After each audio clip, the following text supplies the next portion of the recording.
La apologética ha desarrollado sus temas a lo largo de la historia respondiendo a situaciones y corrientes de pensamiento que atacan a la fe. Es así que estudiaremos la historia de la apologética, en esta ocasión en su primera etapa, el período apostólico. El período apostólico se desarrolló a lo largo del primer siglo. Para entender este periodo debemos analizar el marco histórico y los sucesos que influyeron para el desarrollo de la apologética en este tiempo. En este periodo se da la formación de la llamada iglesia primitiva descrita en el libro de los Hechos, donde el cristianismo comienza a extenderse por todo el Mediterráneo y la figura de los apóstoles, testigos oculares de la vida de Jesús, cobran suma importancia. Durante la proclamación del Evangelio, comienzan a surgir iglesias a lo largo de la región de Palestina, el norte de África, el Asia Menor y el Imperio Romano.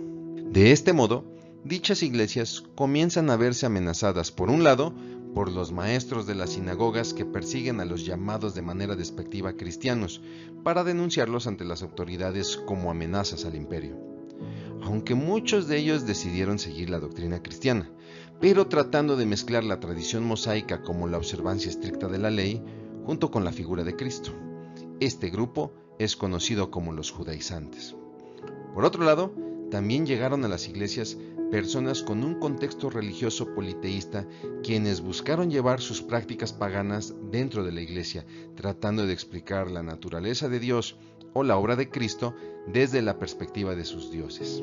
La expansión del Evangelio ocurre en un territorio dominado por el Imperio Romano, el cual, si bien es cierto, toleraba prácticas religiosas de los pueblos conquistados para evitar levantamientos o sediciones dentro del mismo imperio, la condición para gozar de esta tolerancia era reconocer a César como Dios, motivo de conflicto no solo para cristianos, sino incluso para los propios judíos. Con la llegada de prácticas paganas a la iglesia, comienzan a surgir movimientos heréticos, los cuales distorsionarán el mensaje de las Escrituras para tratar de adaptarle a sus creencias desde la pluma de autores que se encontrarán ya dentro de la misma iglesia y cuyo efecto impactará de lleno en los siguientes 3 siglos. En este periodo, podemos reconocer grupos religiosos o intelectuales, los cuales fueron enfrentados por los primeros apóstoles. Hechos 17 narra la llegada de Pablo a Atenas y describe a 2 grupos helénicos: los epicúreos, quienes no creían en Dios bajo el argumento del sufrimiento. Si Dios es omnipotente, omnisciente y omnibenevolente, entonces ¿por qué hay sufrimiento? O Dios no puede, o Dios no quiere, o Dios no es bueno, o simplemente Dios no existe. Para los epicúreos no existe vida después de la muerte, por lo que el fin de la vida es el placer, no como una experiencia hedonista o cínica de darse gusto a los deleites por los deleites mismos, sino más bien habla de un placer responsable que no afecte el placer de otros. El otro grupo descrito es el de los estoicos. Estos sí reconocen la existencia de Dios, pero lo conciben como la razón universal que simplemente explica el porqué del universo, pero que no se personifica en una figura y mucho menos ésta pueda tener una relación personal con el hombre. Los estoicos tampoco creen en la vida después de la muerte, por lo que si todos vamos a morir, entonces el fin de la vida es evitar el miedo a las cosas o a las situaciones, pues lo peor que nos puede pasar es morir, lo cual nos sucederá a todos tarde o temprano. Por esta razón es que el tema de la resurrección de los muertos y la vida eterna junto a la persona de Dios expuesta por Pablo en el Areópago es un absurdo para ambos grupos. Otro movimiento que encontramos en la Biblia es la simonía, la cual consiste en hacer negocio con asuntos de fe, y toma su nombre del hombre que se hacía pasar por mago llamado Simón, descrito en Hechos capítulo 8, el cual ofreció dinero a los apóstoles para recibir al Espíritu Santo.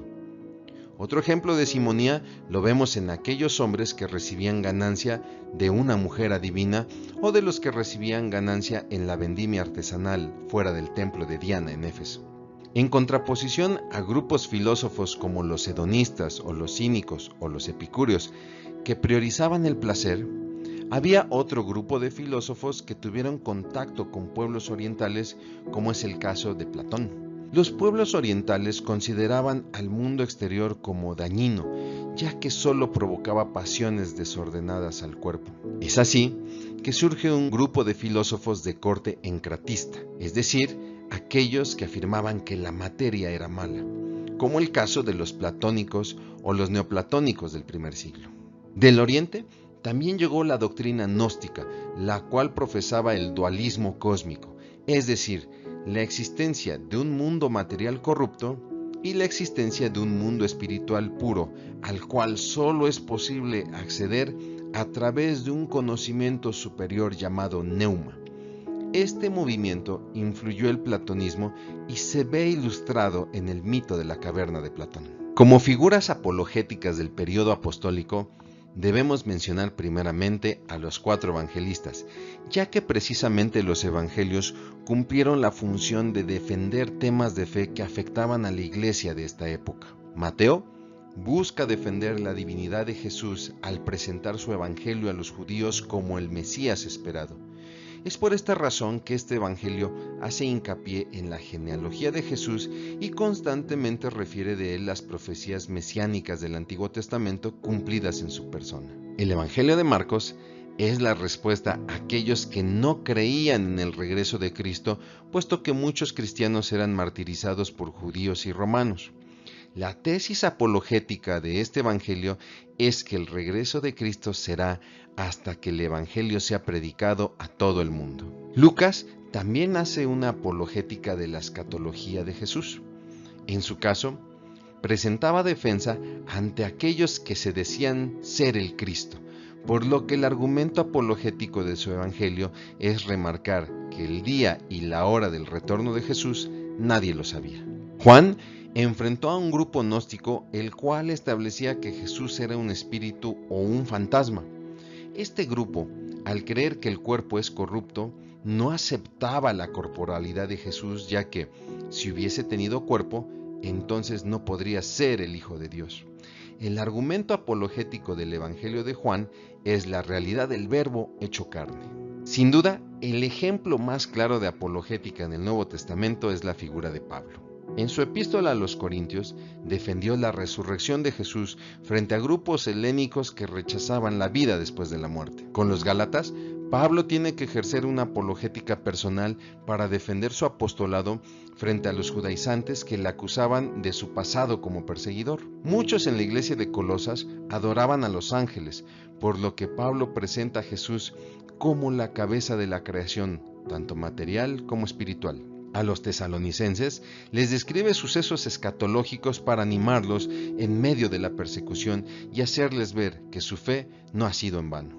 Pedro también anima a los discípulos que están siendo martirizados por los romanos, quienes eran intimidados y burlados por sus vanas esperanzas.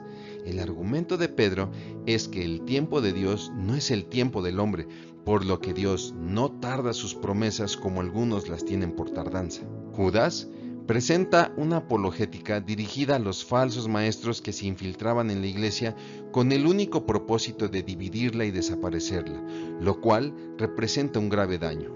Por esta razón es que su apologética es más provocadora, es más frontal y es más severa. Muchas gracias por ver este video.